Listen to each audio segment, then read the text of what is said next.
Hello, pastors and leaders, and welcome to another episode of Spirit-Anointed Leadership, a podcast and VCast designed to help you and empower you and equip you as we go after our mission together. I'm so glad that you've chosen to be with us today because I am thrilled about the subject. We're going to talk today with my good friend Pete Yoshonis about developing your board and leadership team. Pete, I'm so glad that you've agreed to join me today. You and I go back 12 years. We've been friends now for a dozen years, and we're good friends. I so have learned to appreciate and love you. But one of the things that I just absolutely love about you is your personal commitment to develop your leadership team and your board. And I just want to say quickly here, kind of as we get started, I think so many of us pastors and leaders, when we think about our board, when we think about our leadership team, there's one of three, if not 50 different kind of responses that we have. Number one, we just loathe our time with them. Like it's one of the worst times of the month. We have a church boss or we have someone that's really difficult. And so we go into board meetings just really discouraged and frustrated from the get-go. We're just waiting for that person to go off or something like that. And so we do not look forward to our board meetings at all, which is really, really sad. But there's a whole plethora, there's a whole percentage of pastors that's their reality. Then there's another group of pastors, and this might be the majority, that just look at their board or leadership team as, okay, we got to come together. We got to go through an agenda. We got to look at the budget. We got to look at how we're doing according to the budget, that kind of thing. And we just kind of tick off some things month to month. But that's all there really is. We come together, we meet for an hour, hour and a half, and it's just going through the motions, for lack of a better word. But then there's a small percentage of pastors like you, Pete, who really are committed to developing their board, who see their leadership team as an opportunity to really influence the entire culture of their church through their leadership team. And that's you.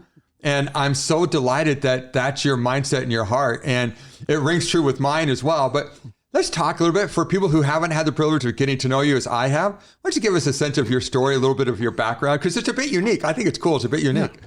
Yeah, so I grew up in what would be kind of a suburban, homogenous culture, fairly wealthy community. Thought I'd be a doctor. Okay. Went to college, and about my second, I think it was my second year, I'm refluxing chemicals, thinking, I don't like this. And I also met a young couple that was happy. He was a teacher and she was a dental hygienist, and I didn't have a grid for that because I associated wealth and kind of achievement with happiness. Okay. So those two things shook me up. You finally met someone who wasn't necessarily wealthy, but who was actually happy. Yeah. And I think it rattled some of I was embarrassed of them now, but at the time they were the notions I had of what would bring happiness, what would be meaningful. Yep. So I made a lot of shifts along the way. As I'm going through college, I'm thinking I'm going to be a Christian rock star, which we obviously know didn't happen. So I'm traveling. So sorry. Yeah. Me and 800 million people that wish they would have too. My mom thought I was great and my wife did, but that's what And you are a definitively awesome guitar player. There's no doubt about it. I appreciate that kindness. But along the way, I ended up getting a degree in psychology, and I ended up entering clinical social work as a practice. And I would tell you that was a very formative piece. But one of the things I always laugh at are when people tell me their journey is like, I was called at 16 and I've been on this track, and mine has been this weird, windy road. Okay. So, I ultimately I did end up working in a church after that in a worship kind of role. Okay. And then I ended up kind of going, I don't know if this is what I should do. Moved on. Some things happened. I actually got fired from that church. So there was brokenness in my life, which is part of the theme of my journey.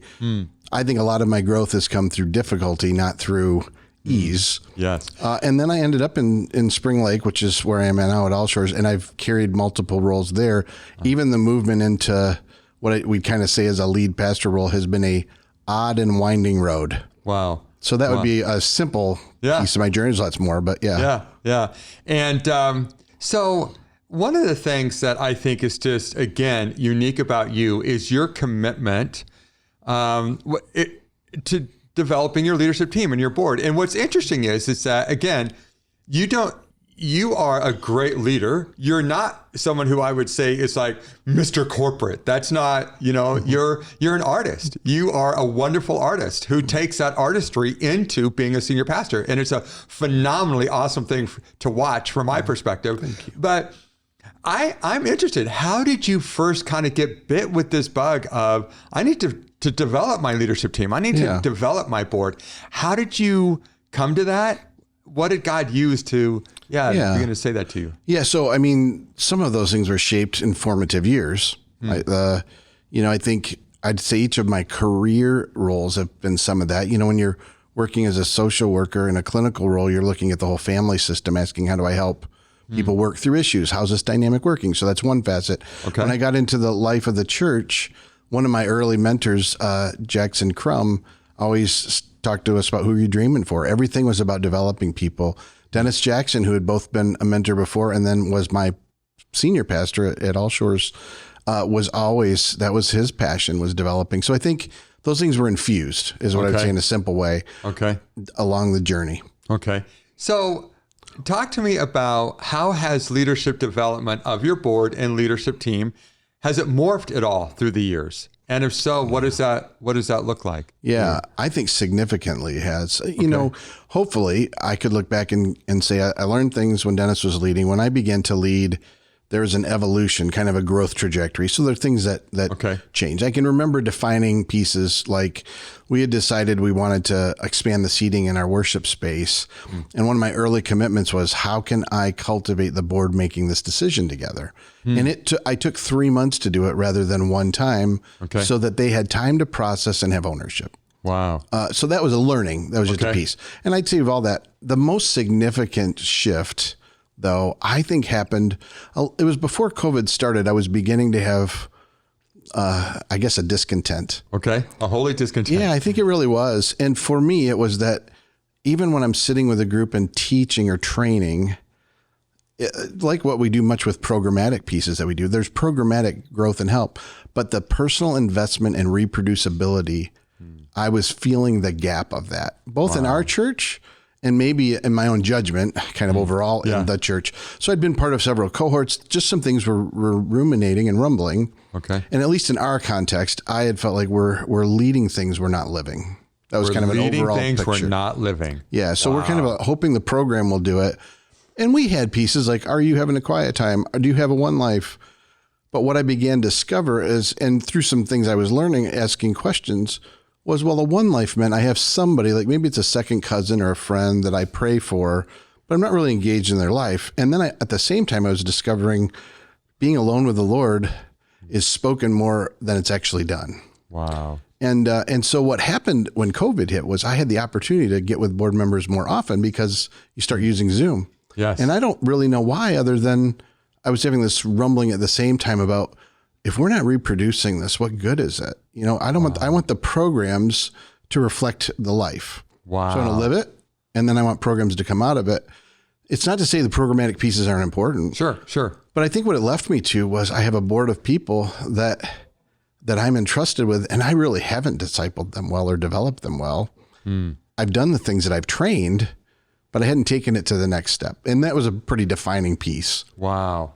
Which I just would say that is absolutely revolutionary in many ways and filled with integrity, in that all of a sudden you recognize, oh my goodness, like we're talking about things programmatically that we're not actually living in our own lives, and our board isn't living it. Yeah. And if our leadership and board isn't living it, then how in the world can I expect the congregation to live it? Right. So, they became a microcosm. Yeah. Like I have a board, and I will say this, because the most significant part for me is not addressing it like, oh, here's how you do this. It was creating an environment of honesty that people can actually say when they're not. So when I began to mine into the board's individuality, like, tell me what it's like when you're alone with the Lord. What does that look like?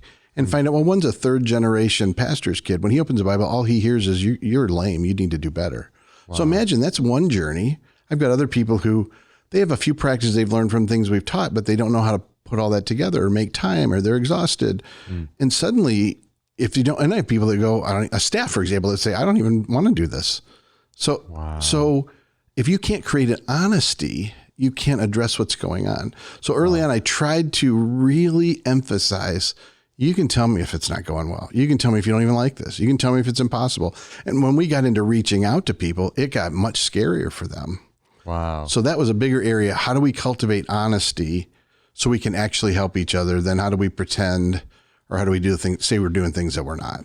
So one of the things that's so key in all that is that going into COVID or whatever, you recognized, okay, we're going to do a lot of things through Zoom, but I have an opportunity now to do a lot more one-on-one connects with my board and with my leadership team, and I'm going to take advantage of that. And so you began to really develop. And I think so often what happens is that as pastors, we don't actually take the time to do one-on-ones with our board members or leadership team. And I get it. We're all busy. But All Shores is not a church of 100 people. I mean, you're a large church. And so you had to say no to some things so that you could say yes to develop your board and leadership team. And I want to get really, really practical now, just down to brass tacks. Would you mind walking us through what does a typical board meeting look like? And I happen to know that, I've been blessed to be at some of yours, and I remember at the last one I was at, you got a phenomenal review from your board. They just, as far as they were concerned, you walked on water. So, you were the Peter who did walk on water, quite frankly, according to them. But let's talk for a minute. Yeah. How do you put a board meeting together? Because I think a lot of our watchers and listeners would actually glean some good ideas about what you do. Sure. Yeah. So one of the things, and I had started this a while ago, I had this kind of, I don't know if it was a prompting, but just a heart's desire. I think the Lord gave it to me to have some kind of fasting practice in some kind of way. So I initially started with a day of prayer and fasting for the church, and the board and staff would come together, and then the staff would eat with us and we would part. But that didn't go as well as I wanted it to. I'll just be honest. Okay. So then I just incorporated it with the board. So we start with, I'm asking them to fast during the day, and we're trying to add to, what does that look like? How did you make the most of the day? Then we break the fast together. And quite honestly, during that time, it's just a loose time for people to relate and connect. There's no agenda. So that's how we start. So that's great. So they're fasting all day, and then you provide a meal. The church provides for a meal. Do. And so you break the fast together, which is why your meetings are at 2:00 in the afternoon. I'm kidding. We have a 10 o'clock meeting in the morning. It's a brunch. But they, so it starts at 6:00 or whatever, and they break the fast. And so you just have a time just for a little while of just shooting the breeze, what's going on in each other's lives and that kind of thing. Yeah, and I will say they're partnered up all year, or for each year we do this. Okay. And that's partly even about their encouragement, support, and accountability for the two main things we do. Okay. So they're building those relationships in addition. Okay. So we do that. Then I do the next, 20 minutes, half hour is some kind of abiding practice. So we have two major emphases that we have for them to live before they lead. Okay. They're discovering and growing in their relationship with Jesus. Okay. And the other side is they're living out a missional life. They're deployed. So we use bless and frank. We have some very particular practices.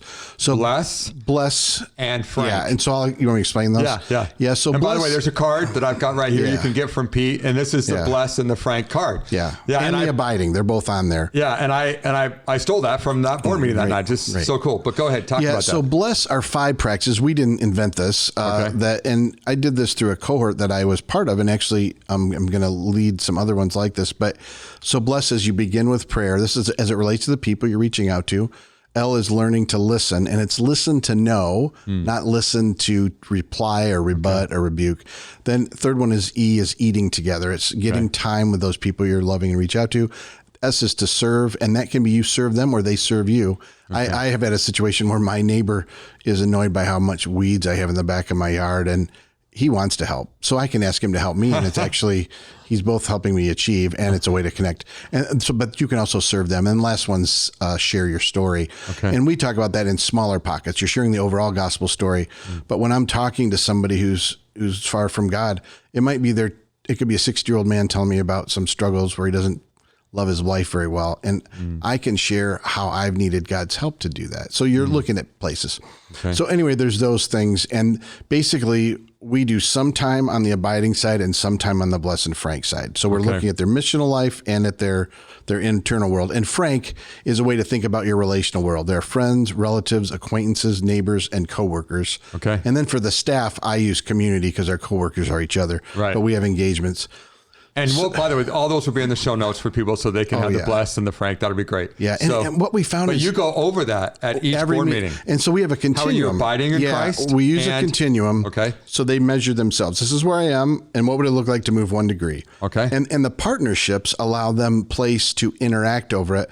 And we give them a couple of questions just in case they don't have clarity. But what we're finding is their relationships are growing. And then either my vice chair and Dawson, who leads our group, or me, we follow up and check in. Well, that's so cool. So you are at every meeting, you're talking about how is your relationship with Jesus going? How are you doing at abiding? And also how you're doing in your missional world. Yeah. And we give, sorry, I didn't mean to interrupt. No. That's so key and so awesome. Go ahead. Yeah. Well, we make sure there's practice in there. So a lot of times I'll do a scripture with them, but I'm not reading it and teaching it. So one of the things we're trying to do is help them know how they hear from the Lord.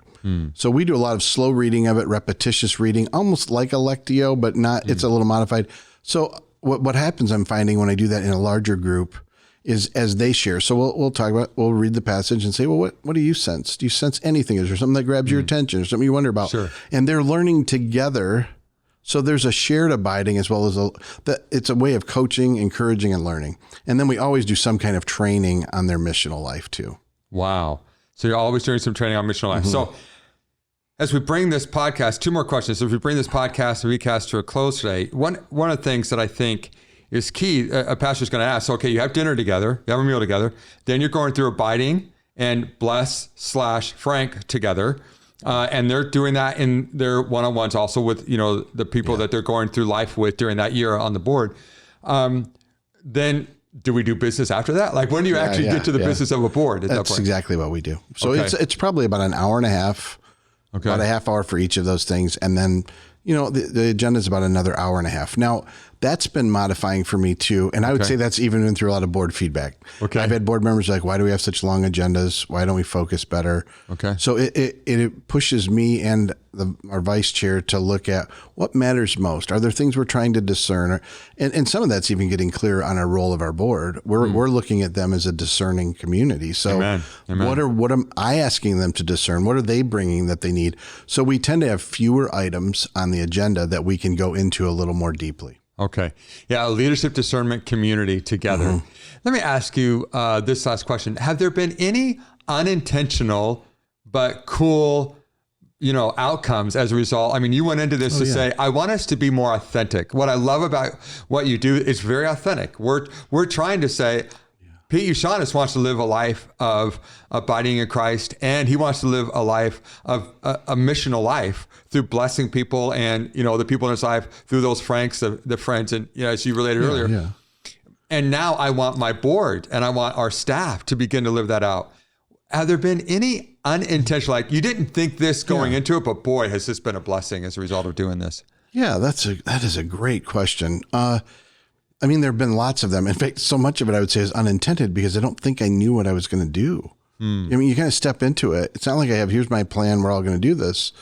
I'm learning as I go. What I knew was if I really invest in here and in these people, it will move us forward. And what I want is to care about them, not just to functionally bless them or develop them. Right. So I think I would tell you one of the unintended things is I've really come to love the people on the board. Wow. And not that I didn't before, but my relational, and then there's things I just don't expect. So I just started with a new vice chair, and it's the first time we've had actually a woman as a vice chair. Okay. And good for you. And we've had great vice chairs. My previous one I really enjoyed. I did a discipleship group with them, but I watch each one come in and bring new things to the party.